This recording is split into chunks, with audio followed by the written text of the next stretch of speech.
Hi everyone. आज हम देखेंगे कि जो शहरी और ग्रामीण का फॉर्म है उसको किस प्रकार से लगाना है। शहरी मैंने आप लोगों को बता दिया था कि शहरी फॉर्म किस प्रकार से लगेगा, और आज मैं बता रहा हूँ आप लोगों को ग्रामीण फॉर्म के बारे में। ठीक है, आपके सामने जो इंटरफेस दिख रहा है उसके ऊपर एक विज्ञप्ति का छोटा सा समकक्ष में दिख रहा है। ये विज्ञप्ति है, ये पोस्टें वगैरह हैं। अगर आप हमारे यूट्यूब परिवार के ऊपर नए हैं तो कृपया चैनल को सब्सक्राइब करें, बेल आइकन को ज़रूर दबाएं। ये लास्ट डेट है इसकी। और भी हमने काफ़ी सारे इंफॉर्मेटिव वीडियो बना दिए हैं, तो उनको भी आप देख सकते हैं, अपना नॉलेज बढ़ा सकते हैं।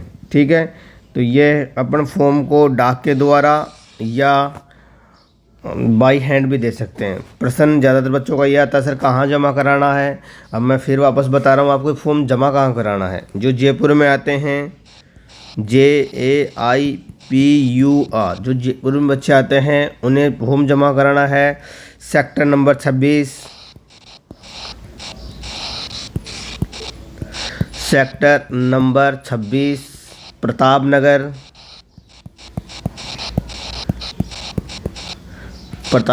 जयपुर। ठीक है, ये फॉर्म जमा होगा जयपुर का ए और ब, पूरे जयपुर का ए भाग प्लस ब भाग। जयपुर के अंदर आयुर्वेद डिपार्टमेंट के अंदर 2 भाग बना गए हैं, ए और ब। ठीक है, तो ये पूरे जयपुर का सेक्टर नंबर 26 प्रतापनगर जयपुर के अंदर आयुर्वेद औषधालय है। ठीक है, नेक्स्ट, और जो दूसरे ज़िले से हैं, जैसे कोई चूरू से, प्रतापगढ़ से, जहाँ और अन्य कहीं से भी हैं, ठीक है, तो वो आप अपने आयुर्वेद निदेशालय को सर्च कर लें, उसके अंदर एड्रेस आ जाएगा। फिर भी किसी को नहीं मिलता है तो आप हमें कमेंट करें, हम उसे भी बताने की प्रयास ज़रूर करेंगे। ठीक है, नेक्स्ट चलते हैं फॉर्म के ऊपर। यहाँ आपकी पोस्टों का डिवाइडेशन है। जैसे अगर मान लो अजमेर की बात करें तो ये अजमेर में है, मैंने पहले वीडियो में बता दिया था। ऐसे पोस्ट हैं, इसके अंदर किस प्रकार से देखते हैं, इसके अंदर पंचायत समिति के माध्यम से देखते हैं। ठीक है, वो आप सब समझदार हैं। ऐसे कहेंगे सर लंबा वीडियो बना रहे हैं, इसलिए मैं इसके बारे में नहीं बताऊंगा। अगर फिर भी आपको ज़रूरत है आप हमें कमेंट करें, फिर ज़रूर बता देंगे कि किस गांव में कितनी पोस्ट हैं, लेकिन ऐसे नहीं बताएंगे। सब पढ़े लिखे हैं, सब समझदार हैं, समय किसी का ख़राब नहीं करना है। छोटा और इन्फॉर्मेटिव नॉलेज होनी चाहिए। ठीक है, सभी ज़िलों की लिस्ट हैं आपके पास ये, और जिनको ये फॉर्म लेना है वो हमारे PGDYT योगा ग्रुप के अंदर डाल दिया गया है। आप वहाँ से ये फॉर्म, ये लिस्ट पूरी कलेक्ट कर लें ऐसे कैसे। ठीक है, ये देखें, ये है ग्रामीण के लिए। आप सभी देख रहे हैं, महिला और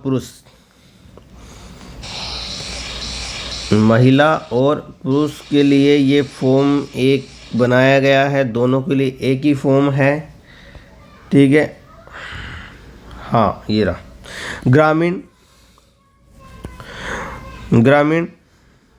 ग्रामीण Ayush health and wellness centre AHWC पर योग प्रशिक्षक, योगा इंस्ट्रक्टर, पुरुष या महिला, पूर्णतः पार्ट टाइम, अस्थायी मानदेय आधारित पर है, ऐसी सेवाओं के पद पर हैं। नेक्स्ट है आवेदन पत्र ग्रामीण का। ठीक है, ये है।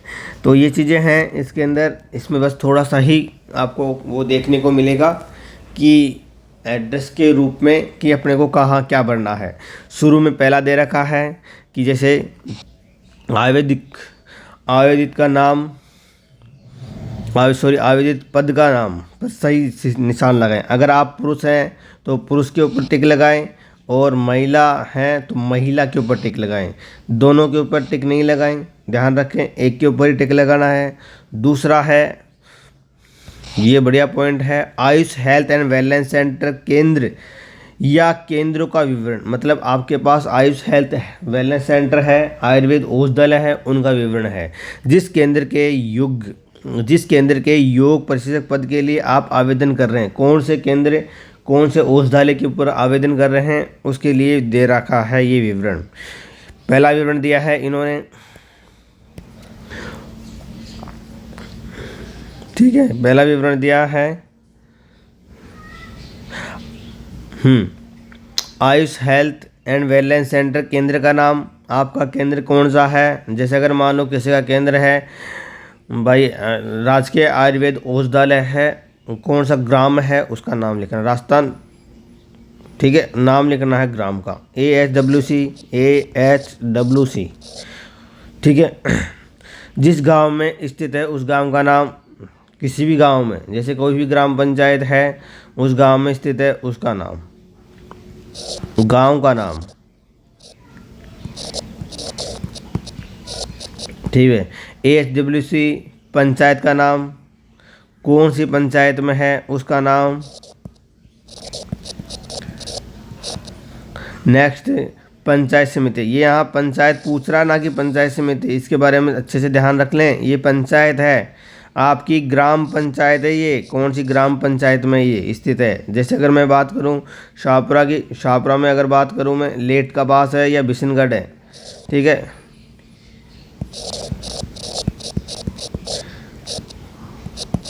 बिशनगढ़ है तो बिशनगढ़ की पंचायत का नाम लिखना है, ठीक है। ऐसा नहीं लिखना है कि मनोहरपुर लिख दिया।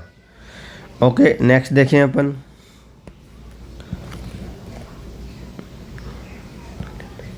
हाँ, पंचायत समिति का नाम, आपकी पंचायत समिति कौन सी है उसका नाम लिखना है, और उपखंड का नाम, अब भाई SDM आपके कहाँ बैठते हैं उसका नाम। इसके अंदर एक फॉर्म के अंदर आप एक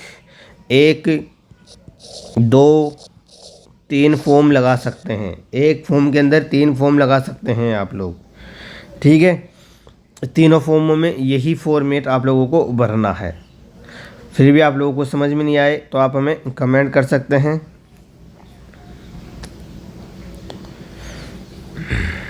नेक्स्ट है गांव का नाम, आवेदक के निवासता का विवरण, मतलब आवेदक जो योगा इंस्ट्रक्टर आवेदन कर रहा है उसका निवास स्थान कहाँ है, उसके परिप्रेक्ष्य में ये पूछ रहे हैं। आपके गांव का नाम, ग्राम पंचायत का नाम, पंचायत समिति का नाम और उपखंड का नाम। उपखंड का मतलब कहाँ है, जहाँ SDM बैठता है, SDM बैठता है। ये SDM का वर्क क्या होता है, ये आपकी सिर्फ इतना काम करता है इस सिलेक्शन प्रोसेस के अंदर कि आपका निवास स्थान मेरे अंडर में है या नहीं है, बस इस SDM का ये काम है कि आपका निवास स्थान मेरे अंडर में है नहीं। कई लड़कियां होती हैं जिनकी शादी हो जाती हैं, वो ट्रांसफ़र हो जाती हैं, यहाँ से यहाँ चली जाती हैं। तो अब तो पहले तो क्या SDM के इसमें आती थी, आजकल वो यहाँ आने लग गई है, तो वो ये चेक करते हैं। ये चेक तो अपना आयुर्वेद डिपार्टमेंट तो कर नहीं सकता, इसलिए ये SDM को चेक कराते हैं, ठीक है।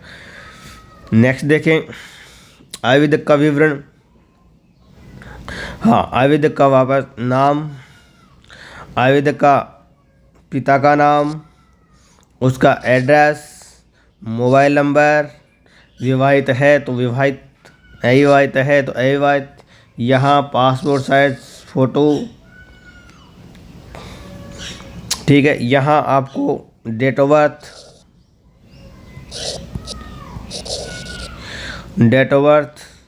यहाँ पे जो डेट ऑफ बर्थ आप निकाल के रखोगे, इसके अंदर आपकी 25/1/2025 तक कितनी हो गई है, डेट ऑफ बर्थ जो निकाल के करोगे वो 1/1/2025 तक कितनी हो गई है वो आप निकाल लेना है। अगर आपको निकालनी नहीं आ रही है तो आप गूगल से ट्राई कर सकते हैं, ठीक है।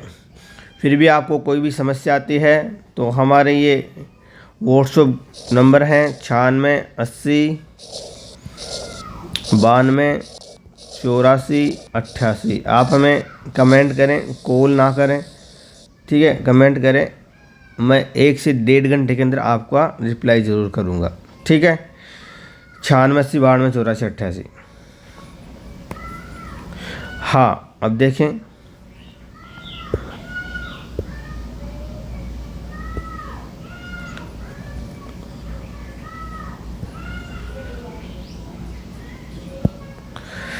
दूसरा क्वालिफ़िकेशन के अंदर क्या क्या दे रखी हैं उसके बारे में अपन जानेंगे कि क्वालिफ़िकेशन क्या क्या है। पहली है 10वीं 10th की उत्तीर्ण वर्ष, कौन से वर्ष में आपने पास आउट किए हैं।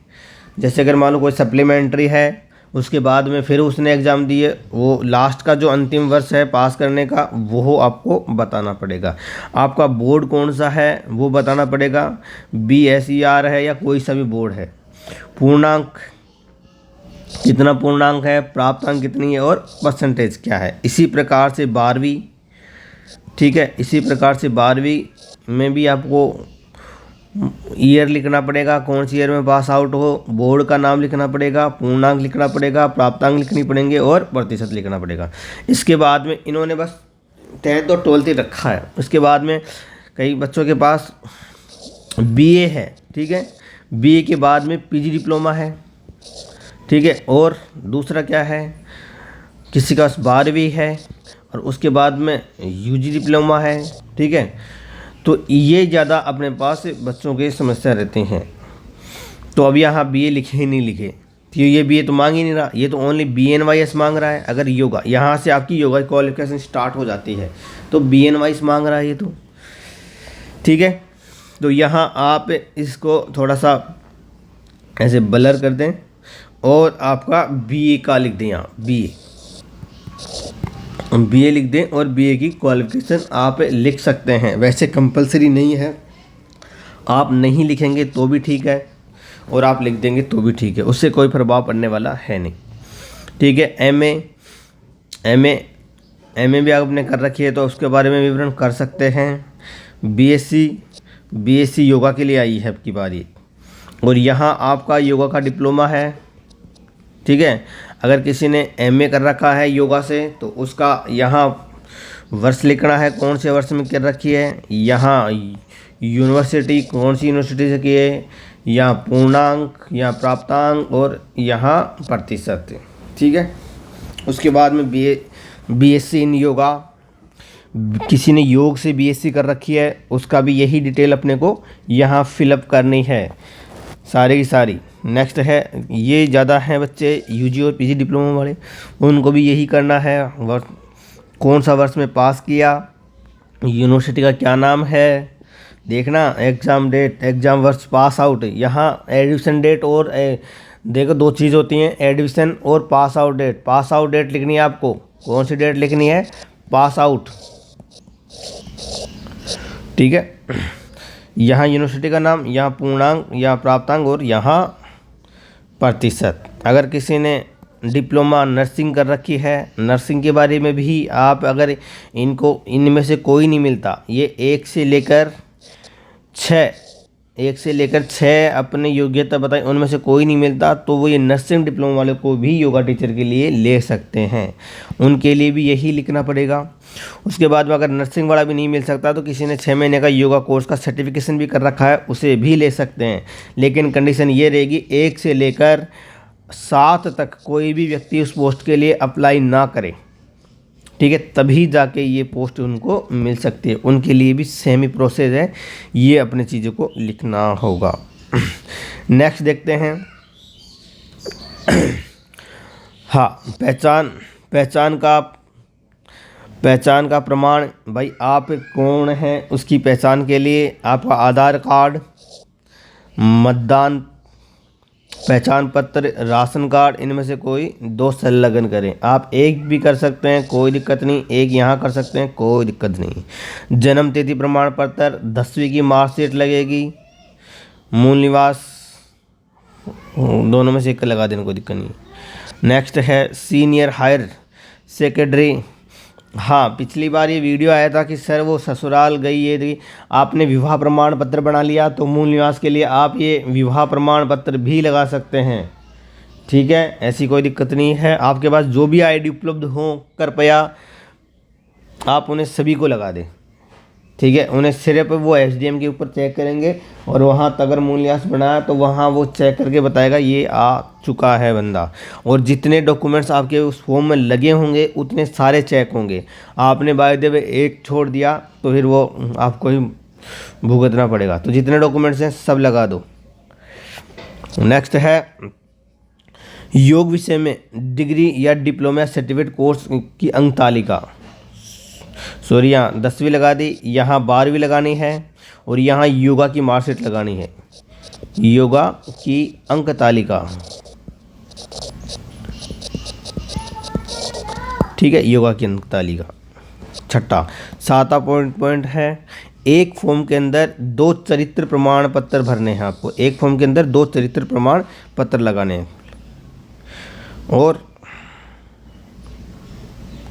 सॉरी, एक और रह गया ना, 6ठा पॉइंट रह गया आपका भाई, योग विषय में डिग्री या डिप्लोमा के लिए सर्टिफिकेट प्रमाण पत्र, मतलब आपने जो कोर्स किया है उसका प्रमाण पत्र भी लगाना है। अगर आप लोग लगा सकते हैं तो लगाएं, अगर आप पॉसिबल नहीं है तो कोई बात नहीं है, लेकिन मैं जहां मानता हूं आपने को प्रयास करके ये लगाना ही चाहिए। नेक्स्ट है ये 7 हैं, तो इसमें यहाँ संख्या है, यहाँ लिखना पड़ेगा आपको क्या है, संलग्न है। कितनी संलग्न है, 2। एक बार वापस बता देता हूँ मैं, ये डिलीट है ना, हाँ, इसमें क्या है, 2 आईडी संलग्न, इसमें 1 मूल निवास संलग्न, इसके अंदर 1 संलग्न, इसके अंदर 1 संलग्न, इसके अंदर सभी के अंदर 1 है ना। योगा के डिप्लोमा के अंदर आपके पास जितनी डिग्रियां हैं 2, 4, 5, 6 कितनी भी लगा सकते हैं। अगर किसी ने एमए कर रखी है तो 4 सेमेस्टर होंगे, किसी ने बीए कर रखी है तो काफ़ी सारे होंगे यहाँ, तो है ना। तो ये उस हिसाब से संलग्न है। सर्टिफिकेट केवल 1 ही आता है, संलग्न है, 2 आते हैं, ये संलग्न है। कुल इनकी संख्या कितनी हो गई है वो आपको, और आवेदक के हस्ताक्षर आवेदन करता गया, ठीक है। ये आपको चेतावनी या घोषणा दी गई है, इसके अंदर है, मैं शपथ पूर्वक घोषणा करता हूँ या करती हूँ कि आवेदन पत्र में दिए गए तथ्य सूचना मेरी जानकारी के अनुसार सत्य एवं पूर्ण है। मेरे द्वारा कोई तथ्य या सूचना नहीं छिपाई गई है। उक्त तथ्य सूचना असत्य अथवा अप्रमाणित पाए जाने पर मेरा आवेदन निरस्त किया जाने अथवा भविष्य में सेवा मुक्त किया जाने के लिए मैं व्यक्तिगत रूप से उत्तरदायित्व रहूँगा या रहूँगी। मतलब अगर मान लो फिर आपको 420 420 से अगर मान लो ज्वाइनिंग मिल जाती है और लास्ट में अगर ये सूचना जैसे चेक होंगी तो आपको हटा दिया जाएगा, जैसे पीटीआई की तरह। तो 420 करना नहीं है, ओरिजिनल मार्क्स रखने हैं, ठीक है। नेक्स्ट है, मुझे ज्ञान है कि आवेदित योग प्रशिक्षक महिला पुरुष का पद पूर्णतः पार्ट टाइम, अस्थायी और मानदेय के आधार पर है। स्वैच्छिक सेवाओं से कार्य करने का है। मतलब क्या है कि ये जॉब कर रहे हो, मुझे अच्छी तरह बताया गया है इसके बारे में कि ये पूर्णतः पार्ट टाइम है, कल मैं इसका फुल टाइम का दावा नहीं करूँगा। ये अस्थायी है, कल मैं इसका स्थायी का दावा नहीं करूँगा। ये मानदेय है, मतलब मुझे घंटों के अनुसार मुझे तनख्वाह दी जाती है। और ये क्या है, स्वैच्छिक सेवाएं, ऐच्छिक मतलब ये सेवाएं कभी भी बंद हो सकती हैं, तो मैं कोई दंगा नहीं करूँगा। ये मुझे इस चीज़ के बारे में पता है। तीसरा पॉइंट है, मेरे द्वारा जिस Ayush health and wellness centre के योग प्रशिक्षक पद हेतु आवेदित किया गया है उसकी पंचायत समिति तथा मेरे स्थान निवास की पंचायत समिति समान है। मतलब आप एक ही पंचायत समिति के अंदर आते हैं। AHWC प्लस आप किस में आते हो, दोनों किस में आते हो, एक ही पंचायत समिति में आते हो। नेक्स्ट है, मैं योगासन कराने में पूर्णतः सक्षम हूँ। भाई सक्षम है तभी तो फॉर्म भर रहा है, तो ये चीज़ भी देखनी योग्य है। नेक्स्ट है लास्ट, मेरे खिलाफ न्यायालय में कोई भी प्रकरण विचाराधीन नहीं है एवं किसी न्यायालय के द्वारा मुझे दंडित नहीं किया गया है। अगर ऐसी स्थिति में आपको दंडित किया गया है तो आपको जब रेगुलर किएंगे, अभी तो देखो कुछ नहीं करेंगे, लेकिन जिस समय आपको रेगुलर करेंगे उस समय आपको ये सभी चीज़ चेक होंगी, ठीक है। और भी अधिक जानकारी के लिए आप अपना ये नीचे दे रखे हैं, क्या नाम है, ये नीचे आप इसको पढ़ सकते हैं, अपने को फॉर्म किस प्रकार से भरना है। कोई भी कन्फ्यूजन हो तो आप हमें व्हाट्सएप कर सकते हैं। ये हमारे व्हाट्सएप नंबर पहले ही बता दिए गए थे, और योगा कोर्स करने के लिए भी आप हमसे संपर्क कर सकते हैं। जय हिंद, जय भारत।